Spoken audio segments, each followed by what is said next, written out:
Hey everyone, this is Disney67 here, and today I'm going to do a little list that I did up last night, and I did two of them.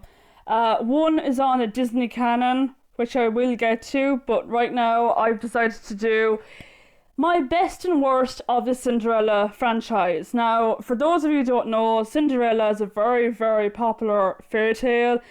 It's been told countless times. There's going to be another one in 2021 with Camila Cabello, Idina Menzel, sorry, Pierce Brosnan said, Minnie Driver, and Missy Elliott is in that one too, and what's his name, Billy Porter. So I decided to do my own best and worst of the classic fairy tale. Now I left out Into the Woods because that's not really, like, there's not much Cinderella in that movie at all, so that's why I have that one out, omitted. So if you're looking for Into the Woods, it's not in here, sorry. So with that being said, let's dive in. Okay, number 14, this is the best and worst, so starting with the worst.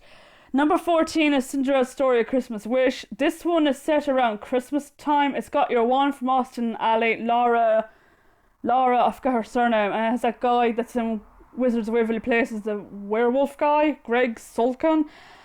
This one, she works as a department elf, and she falls to this other guy who's an elf who pretends to be Santa Claus. And yeah, it's nothing got to do with Cinderella at all. I thought it was boring. It's on Netflix, by the way, and I thought it was a terrible film. It was just god awful. Number 13 is Cinderella: A Twist in Time. This one is basically a direct-to-DVD, direct-to-DVD prequel to Cinderella. This one's about the evil stepmother who steals the fairy godmother's wand, and she goes back in time where Cinderella never met the prince, and her daughter Anastasia gets with the prince. So will Cinderella be able to get her happily ever after again? You have to find out. The animation's nice, but the whole time travel thing, I'm like, what in the name of God is this got to do with Cinderella? Oh my god. Okay, number 12 is a TV movie that a lot of people don't even hear of. It is, of course, If the Shoe Fits. Okay, this one has Jennifer Grey, Rob Lowe, and I don't know who else in this movie. Sorry, and it's about this very shy designer called, I forget her name. God, it's not Prudence. No, Prudence is alter ego. Anyway, she has a crush on this guy who is he's high up in the fashion industry, and one day she comes across this mysterious woman who gives her a pair of shoes, and when she puts on the shoes, she turns into Prudence, who is like a glamorous supermodel version of herself. Yeah, it was so tacky, so cheesy, so bad. No, it's very forgettable as well. I thought the chemistry between Rob Lowe and Jennifer Grey was kind of eh. It's not up there with Dirty Dancing, believe me, it's not. But yeah, that is number 12. Number 11, and this is a guilty pleasure, by the way. It is, of course, Ella Enchanted. Okay, this one is very... How can I describe this movie? If you like The Princess Bride mixed in with Shrek, you pretty much get a kick out of this movie. Fun fact, by the way, this movie was set in Ireland, in Wicklow, in the Wicklow Mountains. Fun fact, by the way. And the director also directed Get Over It, Tommy O'Haver. Yeah. Basically, it's about this girl called Ella, played by Anne Hathaway, who has to do as she's told because she got this curse, the baby, obedient curse, and everything, or like whatever someone says something, she has to do it. So, for example, if someone says, oh, hey, steal a pair of shoes, she steals a pair of shoes. If someone tells her, oh, sing, she sings. If someone says, kiss me, she kisses them. You know, that kind of way. It's very, very silly. I mean, the CGI is kind of as well, especially near the end. I was like, that is so a green screen, the end of that movie. It was alright though, but I can't help but love at the same time. So it's kind of a guilty pleasure Cinderella movie. So yeah. Number 10 is The Cinderella Story If the Shoe Fits. This one has your one from Descendants as Maeve. Not Maeve, Eve. Oh gosh, Sophia Carson. And Jennifer Tilly's in this as well. And Sophia plays this girl who she stays in some resort with her step family, and she's got the hots for this guy who was in EastEnders. I forget the guy's name, I don't care anyway. And she wants to audition for Cinderella. So what does she do? She goes undercover as a Hannah Montana lookalike. Oh yeah, she becomes Hannah Montana. She's got the same wig, the same eye color. She has like a fake beauty spot. And when I was watching that, I was like, why is she Hannah Montana? What's Hannah Montana doing this movie for? That's because she had to like disguise herself so her mother wouldn't know who she was, sorry. She puts on this really annoying British accent, like talks this good. Oh, would you mind putting some cream over there? Oh my god. What was her name? Bella Snow. And I was like, oh my god, it's a ridiculous name. But yeah, that is a Cinderella Story If the Shoe Fits. Number 9 is Cinderella Story Once Upon a Song. This film is so forgettable. It has oh god. It has your one Lucy Hale in it and Missy Peel, and there's like an Indian kind of dance to it, and yeah, I forget this movie. It's very, very predictable. It's very forgetful. Like I said just there, I have no idea what it's about. So yeah. Number 8 is another Cinderella story. This was the sequel to the Hilary Duff one, which I'll get to later on, by the way. This one has Selena Gomez, Drew Seeley, and your one from Glee, who is also in Wreck-It Ralph, Jane Lynch. She's in this as the stepmother. This version, however, has Selena Gomez as a girl who dreams of becoming a dancer. She has a crush on this guy who is like a world phenomenon, like he's really big into the music. And she like goes to this dancing ball and she leaves an iPod. Yeah, a fucking iPod. Excuse me for the foul language, by the way. And your man has to try and find out who owns the iPod. Seriously, it's such a stupid premise. There could be thousands and thousands of people that owns a bloody iPod, and she has like a certain playlist, and oh my god, it's so bad. Let's see, that's that one. Now for the best Cinderella movies, thank god. Okay, number 7 is The Slipper and the Rose. This one has, it's not Leslie Ann Warren. No, it has that guy Richard Chamberlain. It's a musical, by the way. It's loosely based in Cinderella. It has like a period look to it. The songs are nice. Oh god, I forget the story. But yeah, it's a nice movie. I like I said, yeah, it's a nice movie. It's got kind of a lot of, yeah, I just thought it was good.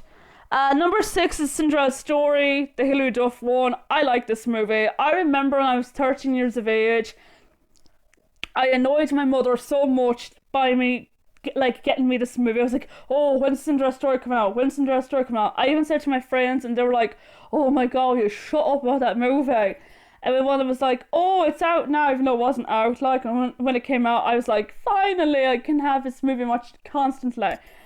I would watch it like all the time, like 7 days in a row when I was a teenager, and I was like, oh my god, it was just, I loved it. You know, I like Hilary Duff, Chad Michael Murray's in this movie as well, Jennifer Coolidge, Regina King, and it tells a story about this girl who goes to college, well, dreams of going to Princeton, by the way, and she strikes up a relationship with a guy that she met online. Oh yeah, this is literally like the Meg Ryan Tom Hanks movie You've Got Mail. I was like, except like Hilary Duff is Meg Ryan and Chad Michael Murray is Tom Hanks, because they go to the same school together. That's the kicker. And he's got this super hot girlfriend who's a total bitch, played by, oh god, Julia Gonzola, I think. Yeah, it's a sweet movie. I really enjoyed it, and I haven't seen a Cinderella story, do watch it. Number 5 is the cartoon version of Cinderella, the Disney one. The reason why this is very low on my list is because I did not like... I'm sorry, but I just found it boring, you know? I thought the prince was bland as dishwasher. He barely says anything about in this movie. He sees Cinderella at the ball, that was it. And he doesn't even come near the end to try on the shoe, and I was like, what? But still though, the animation is nice, and I like Cinderella. She's like the Mary Sue. But yeah, I still like it, you know? It's a nice movie, and if you haven't seen it, do watch it. It's nice. Number 4 is my favourite Cinderella movie as a child, and it's a really short film. It's only on for like, 47 minutes. It is, of course, Jet Lag's version of Cinderella. What can I say about this movie? The animation is nice. The chemistry is cute. It's got a few funny moments in it. The song's nice too. It's that song, When Love Goes Away. Where Have You Been All My Life? Oh, sorry, it's the same song actually. The other song, Here Comes Cinderella, and there's another one, This is My Chance of a Lifetime. Yeah, I thought it was a nice movie, even though the character design of the prince is exactly like Prince Eric from Little Mermaid.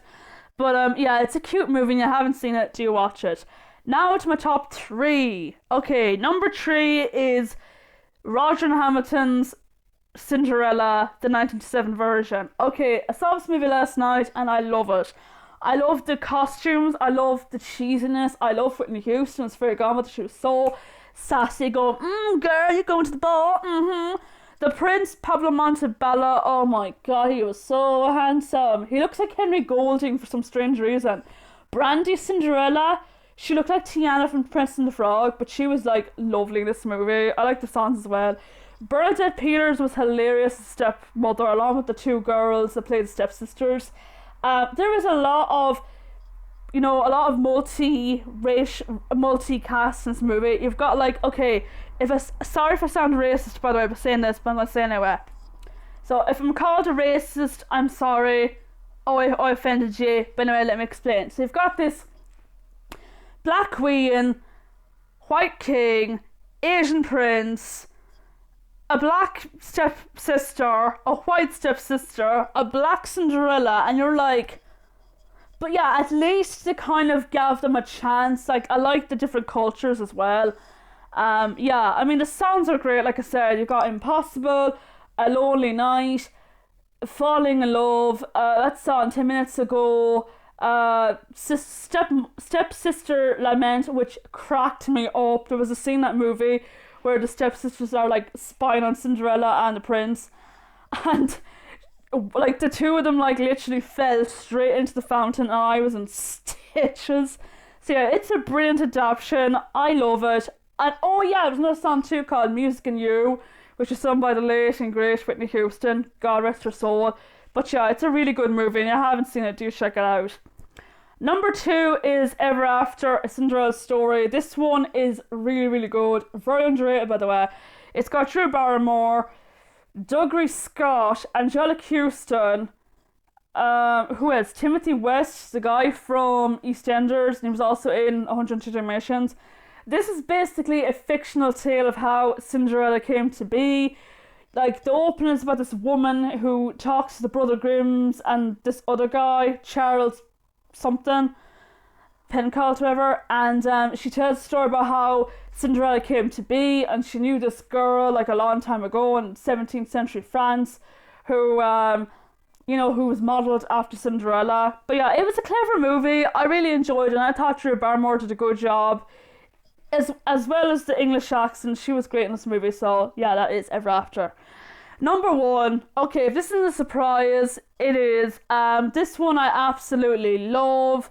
I said it before in another video that I did. It is, of course, Kenneth Branagh's Cinderella. Everything about this movie is perfect. The costumes, the cinematography, the cast.